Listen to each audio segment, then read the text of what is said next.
Something that I have seen throughout the history of Overwatch is that no matter how good you try to balance something, and this is not saying that Blizzard has balanced things well, but no matter what happens, people will complain. The reality of it is there's sub-communities that only play certain heroes, and there's people that really like to play certain heroes, and no matter what is the best thing for like game balance and for the health of the game, people just want the characters that they play to be buffed and strong, and the characters that they hate to be weak and trash. Now, the truth of the matter is, most people just want to be able to do what is fun, and they care more about their fun experience than some objective, perfectly balanced game. And here's the thing, a balanced game, or a perfectly balanced game, wouldn't actually be that fun at all. And this meta that we're currently in actually perfectly explains why. If you think about a balanced meta, you would have to think about a meta where every single character is picked an equal amount. And this doesn't take fun into the equation at all, this is just purely pick rate. So imagine a meta where every single character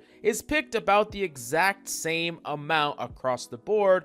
But if a character is more fun, but then still picked as much as a less fun character, or a character that people just don't like as much, then the character that people don't like as much would actually be more powerful. So then how do you base what is fair and balanced if people are picking things not necessarily purely based on power level? Well, you can't really do that. You can't really balance based on pick rate. And another thing, and this is a really important point that I want to nail down, is that the fun experience for the average player is very important to the health of the game. I would actually go as far as to state that fun is more important than balance in general.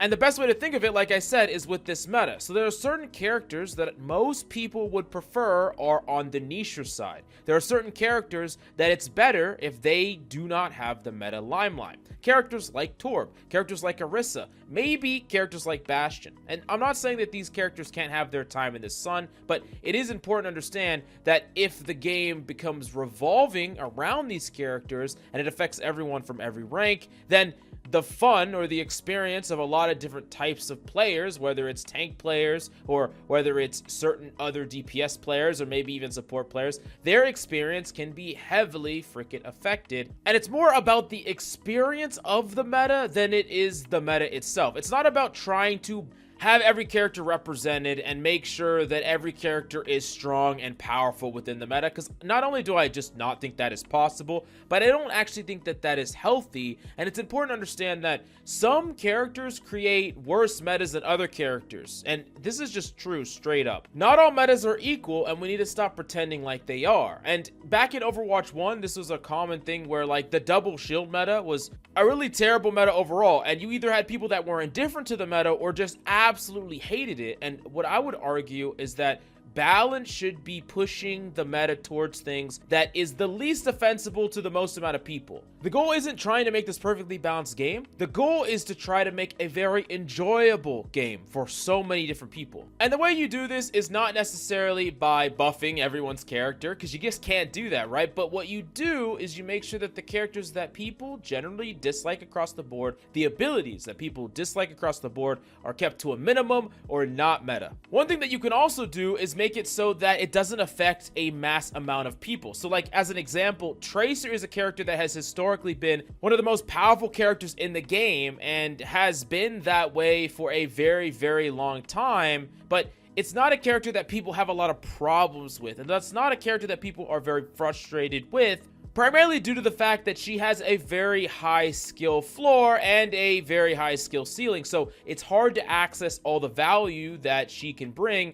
And honestly, there's very few players, even Grandmaster players, can't bring even a fraction of what Tracer can offer. So while the character is super busted and broken at the pro level or at the very, very tippy top level, for most players, you're just not going to feel it. And that means that no one has to be under an oppressive Tracer thumb. But if Tracer was an easier character to play, or a character that just got a lot more free value and was super oppressive and affect everyone from every rank, all of a sudden, everyone would be losing their freaking minds about it, in a similar way that people complain about characters like Bastion and Torb, because it's affecting everyone across the board regardless of skill, because Torb doesn't have a high barrier to entry. In fact, he brings a lot of value to the table without needing exceptional skill. And the reason that this is something that Blizzard should move away from is more to do with the fun factor than the balance factor. Because if, let's say you're trading out Torb for Tracer, people could say, oh, we're out of a Tracer meta, now we're in a Torb meta, things are fine because it's a 10% pick rate on one character exchanged for a 10% pick rate on another.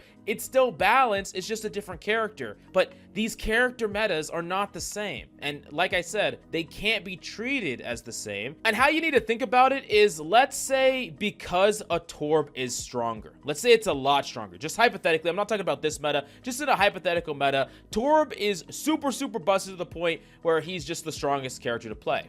A Torb main might have more fun now because his character is super giga busted, right? He might have more fun, maybe 10, 20% more fun. But everyone else that has to play against this Torb is having less fun because they're dealing with a character or a meta that they really dislike. So one person is having fun at the cost of a whole bunch of other people. And the thing about it is, the many always will outweigh the few, so it makes more sense to try to eradicate the things and characters and metas that create the most amount of negative experiences for people. That's the new goal. And you know, I might have not always felt this way because I always thought about Overwatch as like, oh, it gotta be super competitive, high ranks of play, make it super meta, make everything this way, that way, super skill intensive, everything balanced. But I don't feel that way anymore because as we proceed into the future of Overwatch and as we move on to the next 2, 3, 4 years of Overwatch, it's important that people are having fun grinding and playing the game more than anything else.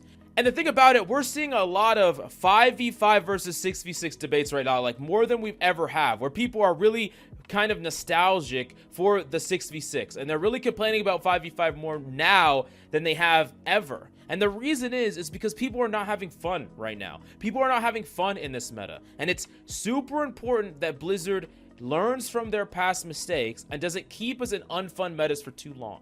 This is the biggest thing because that's where we lost a ton of people in Double Shield. That's where we lost a ton of people with OP Brig. And competitive integrity and all this BS that really doesn't matter comes secondary to the average amount of enjoyment people are getting in every single match. And if you're having these metas that people just universally don't like or a large population don't like, they need to move us out of these metas as fast as possible. And this is the new way that I think that they should be balancing Overwatch for the foreseeable future. But it is an idea of mine that's a little bit in its infancy, so I want to pass the question off to you. Do you agree, disagree, do you understand, or do you think that there's something that they should actually do completely different entirely? As we move on to the next chapter of Overwatch 2, it definitely brings up a lot of these interesting questions. So yeah, I want to know your opinion. But do me a huge solid and smash that subscribe button. We're really close to 80,000 subscribers, and I would really appreciate your support. Thank you so much for coming by. Hope you enjoyed the video, and I will see you next time.